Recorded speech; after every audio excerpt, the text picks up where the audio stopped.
Regresamos a Gironú, la ciudad vive en la U, con nuestros invitados y el tema específico de hoy, la adopción igualitaria. Entonces quisiéramos, doctora, que nos converse, nos cuente, nos diga cómo fue ese tránsito hasta llegar a aprobar esta ley. Bueno, ¿Fue fácil, fue difícil? Y lo que decíamos tras bambalinas aquí, tras de cámaras, en el país del Sagrado Corazón de Jesús, con defensores a ultranza de la religión católica, de la religión cristiana, ¿fue fácil ese tránsito de esta ley? La evolución no ha sido fácil, de hecho ni siquiera hemos tenido una ley que apruebe la adopción igualitaria, que es todavía un pasito más porque habría que llegar todavía a ampliarla hasta las de distintas orientaciones sexuales. Pero sí podemos exaltar en realidad el papel que ha tenido la Corte Constitucional colombiana y la sociedad civil, las distintas organizaciones, para apoyar y promover este tipo de procesos en el que se ha venido luchando por disminuir la discriminación, porque efectivamente tratemos a todos como iguales y nos respetemos. Y has tenido que ser la Corte Constitucional como garante de esos derechos que se establecen en la Constitución, el derecho a la igualdad, al libre desarrollo de la personalidad, al interés superior del niño, a la no discriminación, a la libertad, que la que ha promovido este tipo de avances. Entonces tenemos primero, por ejemplo, que se extienden los efectos patrimoniales de las parejas homosexuales, sí, los mismos que tenían las parejas heterosexuales, y esto tuvo que hacerlo la Corte Constitucional como en el 2007 más o menos, que fue un gran primer paso, un gran avance que ha permitido que lleguemos hoy hacia la adopción igualitaria. Después viene también el reconocimiento, o se permite ya la adopción del hijo biológico de su pareja, que esto naturalmente en los heterosexuales se permitía, pero en las parejas del mismo sexo no se permitía. Esto se hizo también después de un caso que fue muy conocido de un periodista norteamericano, donde la discusión allí empezó a darse en primera medida y se ordena al legislativo para que expida una ley que regule la adopción igualitaria.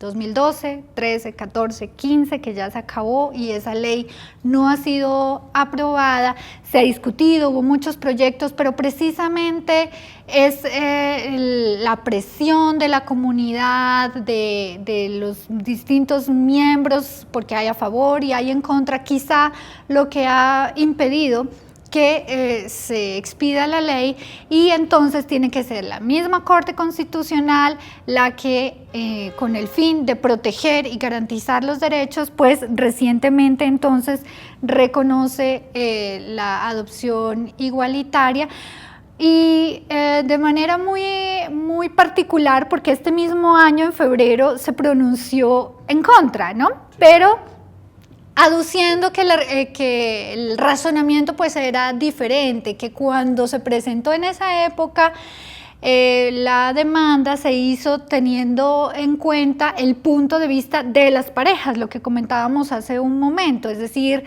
la no discriminación y el derecho de la pareja a adoptar y no ser discriminados. Y allí la Corte nos dijo: no. Doctor Armando Villota, desde el punto de ustedes, de sus organizaciones, de sus actividades, ¿cómo han visto el tránsito de toda esta normatividad para llegar al punto donde se ha llegado?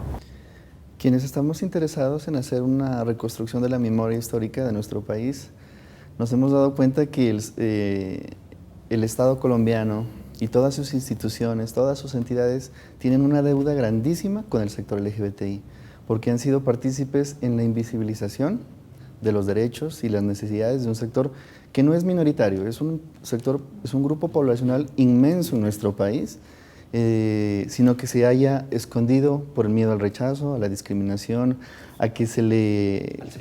al señalamiento y a que se ejerza sobre las personas del sector LGBT cualquier forma de violencia. Hace unos años no se podía pertenecer al ejército ni a la Policía Nacional, no se podía ser docente universitario ni de colegios, no se podía heredar, no se podía constituir patrimonio de familia y no se podía heredar, no se podía acceder al sistema de seguridad social como parejas.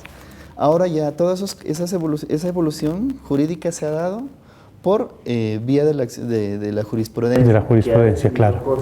Y una de las decisiones fundamentales ha sido el derecho, pues este tema de la adopción por parte de parejas del mismo sexo. Entonces hay que ser como... y esa relación ahí que queda evidente que es una relación bastante complicada entre religión y homosexualidad.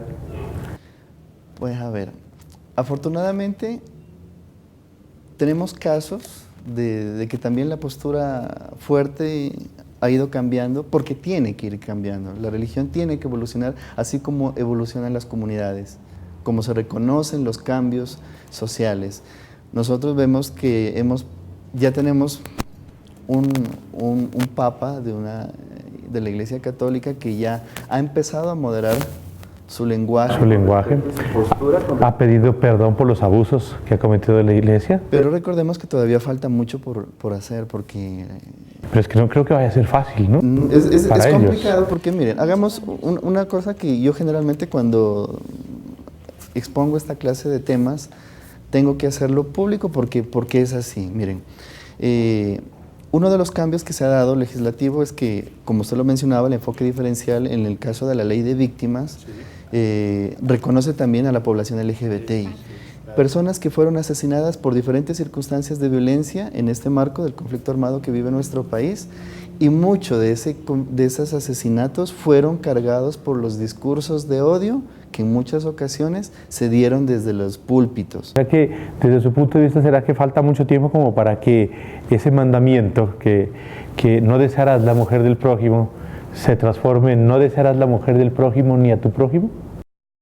Pues hay que empezar a cambiar, o sea, sabemos que la Biblia, esos escritos religiosos, fueron escritos en épocas particulares, ¿cierto? En épocas anteriores. Tenemos que irlas adecuando, tenemos que irlas interpretando de acuerdo a nuestra actualidad, ¿cierto? Hay cosas que no podemos seguir sosteniendo. Por ejemplo, la Biblia permitía que a una mujer que no llegue virgen al matrimonio podía ser asesinada por su pareja hombre.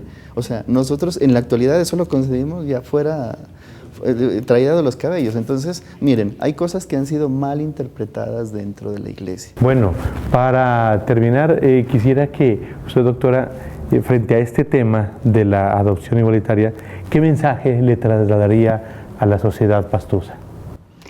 Creo que estamos en un momento histórico en realidad en nuestro país por todo lo que estamos viviendo. Aprovechemos este momento para crecer, para ser mejores personas y para autorreconocernos, reconocer al otro, darnos la mano fraternalmente. No le tengamos miedo a la adopción igualitaria, no le tengamos miedo a lo desconocido, aprendamos a conocerlos y a conocernos nosotros mismos y vamos a descubrir una mejor sociedad. Y ahora le pediríamos al doctor Armando Villota, ¿cuál es su mensaje para la comunidad de Pasto sobre el tema de la adopción igualitaria? Colombianos y colombianas reclamamos un país en paz, una ciudad en paz, vivir tranquilamente en armonía, ¿cierto? La idea es que sepamos que mientras subsista alguna forma de discriminación y de no aceptación a la diferencia, nunca vamos a conseguir ese ideal. Colombia está preparado, la sociedad está preparada para asumir estos cambios. Tenemos que saber que estas decisiones fueron fruto de intensas investigaciones a lo largo de los años que han logrado respaldar esa iniciativa favorable con respecto a la adopción, y que simplemente antes de intentar juzgar lo que no se conoce es informarse. Hay muchos mecanismos para uno lograr informarse adecuadamente de qué se trata eso de la adopción igualitaria, qué derechos entran a respaldarse, Y antes de pronto suscribir alguna juicio de valor, alguna propuesta que busque detener esta decisión, se informen. Ante todo, la información. Yo creo que la homofobia se combate cuando uno se informa acerca de los temas. En este caso, el tema LGBTI. Muy seguramente, si ustedes se informan adecuadamente, llegando a los canales que deben ser, esa postura de pronto de negación cambiará radicalmente. Nosotros queremos un país en paz, le apostamos a la paz, y esa paz solamente será posible cuando todos y todas miremos que somos iguales, en este caso, ante la ley. Bueno, entonces, amables televidentes, muchas gracias por habernos acompañado en este programa, por habernos seguido como cada 8 días lo hacen.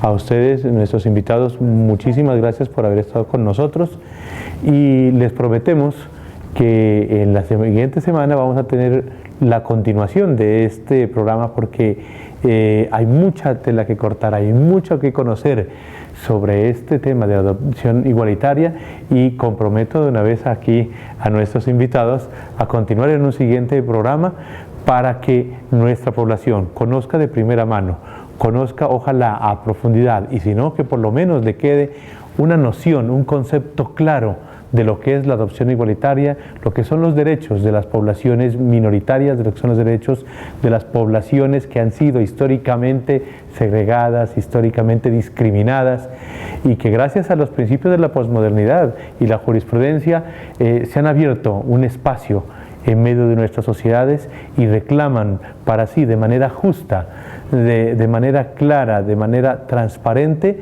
ser tenidos en cuenta en condiciones de igualdad y bajo el marco de la inclusión. Muchísimas gracias, muy amables, y los esperamos en otro Giro en U, la ciudad vive en la U.